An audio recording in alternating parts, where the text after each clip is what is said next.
সেই ছোটবেলাতে আমাদের পাহাড় কোলের জোরে নদী পেরাতে যাইয়ে এক আষাঢ় মাসের হরকা বানে আমি আর আমার ভাই ভাসে গেছিলাম বানের তরে। ভাইটি গেল ডুবে, আমি উঠলাম বাইচে। পাড়ার লোকে বললে বেটি ছিলা জীবন্ত, যদি বেটা ছিলা হইত তাহলে কি বাঁচত। আমার মরণ নাই, সেই কথাটাই আজ তোমাকে নতুন করে বলতে চাই।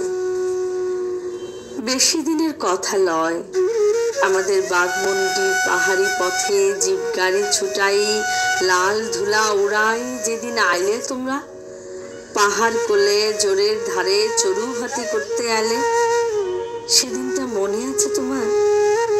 দিনটা ছিল খরবার, মাসটা ছিল মধু মাস। টানে টানে ডাঙা ডহরে পলাশ বনে আগুন লাগা মধু মাস। আমার মরণ নাই। তুমি বলেছিলে তোমার সঙ্গে দেখা হবে বলে মরণ নাই আমার। তুমি রাজপুত্র, কত লেখা পড়া জানা মানুষ তুমি, বিয়ে মেয়ে পাস, হাই স্কুলের মাস্টার, আর আমি কাঠকুড়ানি, রাঙা মাটির গায়ে ঘরের স্কুল ছোট কাঠকুড়ানি। কি সুন্দর গায়ের রং তোমার, একেবারে চাঁপা ফুলের পাড়া। আমি একেবারে কালো, আকর ফলের পাড়া, মিশমিশে কালো।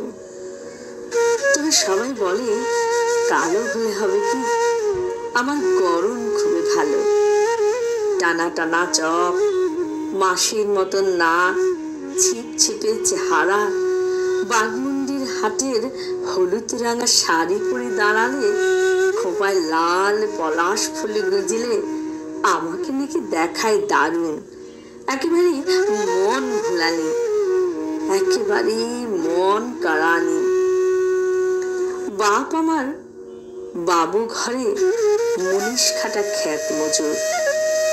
এমনিতে তার সবই ভালো, শুধু 10-এর মধ্যে 10, সে একজন নেশা ভাঙ করা মানুষ। দিন ফুরালে সন্ধ্যা হলে তাকে হাতছানি দেয় মহুয়াতলার মদ ভাটি। ঘর দুয়ার, ছেলা পেলা, লেখা পড়া, বাপের কোনো দিকে নজর নাই। তখন বহু ছোটবেলা, তখন থেকেই দেখতাম বাপ আমাকে বিদায় করলেই বাঁচে, একেবারে হাঁপ ছাড়ে বাঁচে। মা কিন্তু তা লয়। মা বলতো এত ছোটতে বিহা কিসের, আর 5টা বিটি ছিলা যেরম যেছে স্কুলে তেমনি যাক কেনে, 2 পাতা লেখা পড়া করে আসুক। সেই করে টানে টুনে কোনো মতনে গাইড স্কুলে ওই 9 টুকুন। ইয়ার মাঝে বলা নাই কওয়া নাই, বাপ একদিন হুট করে লাগাই দিলে বিহা। তখন কি আর জানত মতো? পুরুল্লার খোট্টাপাড়ার জানকী যাদবের কাছে আগাম টাকা নিয়েছে বাপ। আমি দাঁড়ায় ছিলাম রুখে। সেই রুখে দাঁড়ানোর জোরে বিহার দিনে থানায় যাইয়ে আমি ভেঙে দিয়েছিলাম সব। কাগজওয়ালা টিভিওয়ালারা কোথায় থাকে কে জানে, তারা আমাকে নিয়ে এক ঘড়িকে দুনিয়া দিলে খবর করে। সেই খবর তো দেখেছিলে তুমি। মিছা নাই বলবো, এত সব জানে শুনে তুমি আমাকে বিহা করেছিলে বলে গায়ের লোকে দেবতা বলেছিল তোমাকে। তুমি বলেছিলে নতুন করে আবার আমাকে লেখাপড়া শেখাবে। তুমি বলেছিলে নতুন করে আবার আমাকে ভর্তি করে দিবে স্কুলে। কাজের চাপে সে আর তোমার হলো কই? কত ব্যস্ত মানুষ তুমি।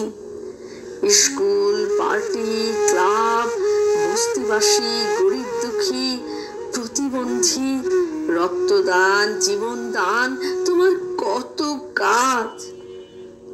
এক একদিন কাজের টানে তুমি বাইরে কাটাতে রাত, এক একদিন কাজের টানে ঘরের কথা মনে পড়তো না তোমার।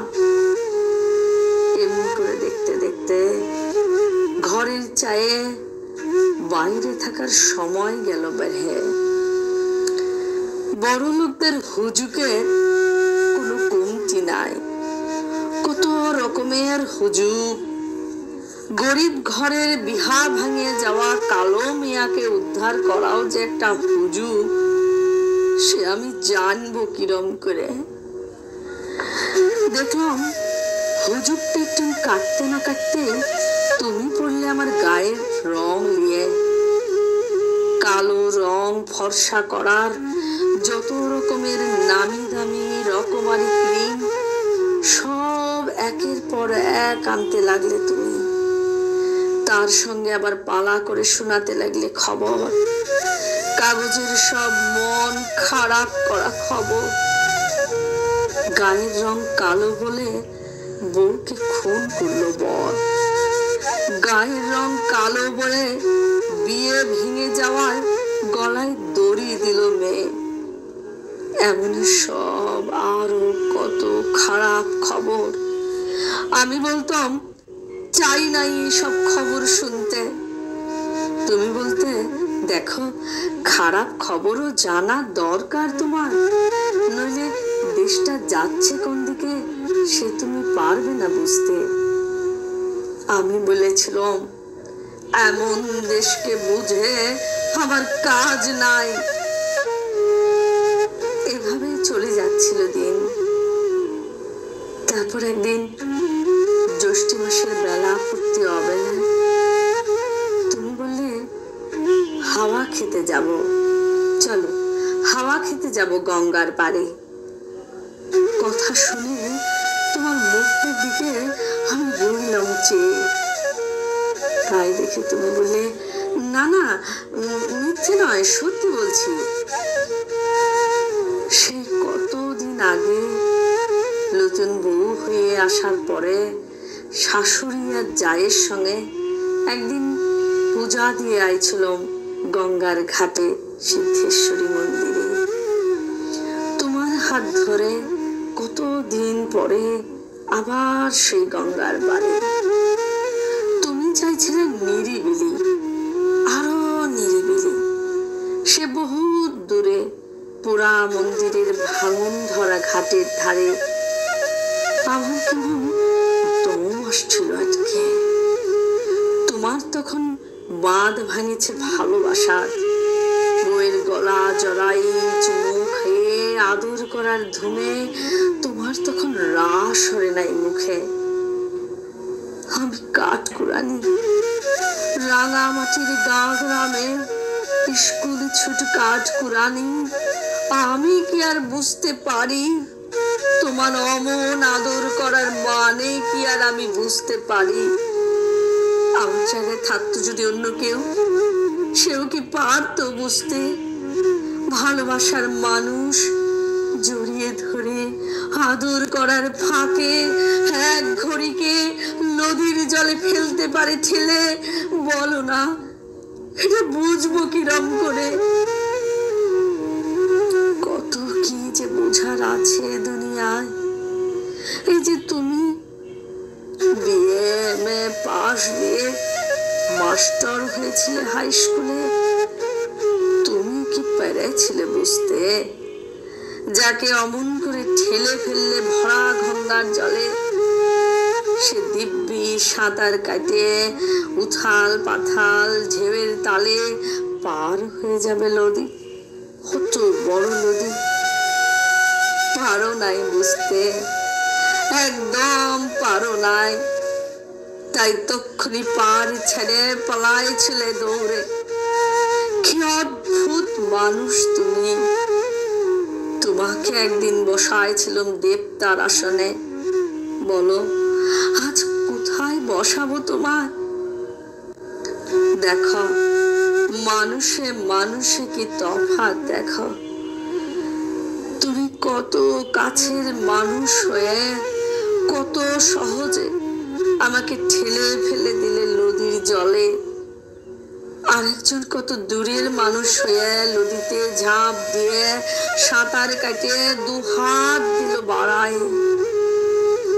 মানুষটা দেহাতি মানুষ, নাম শিবচরণ, পেশায় ইটি ভাটার বদলি মজদুর।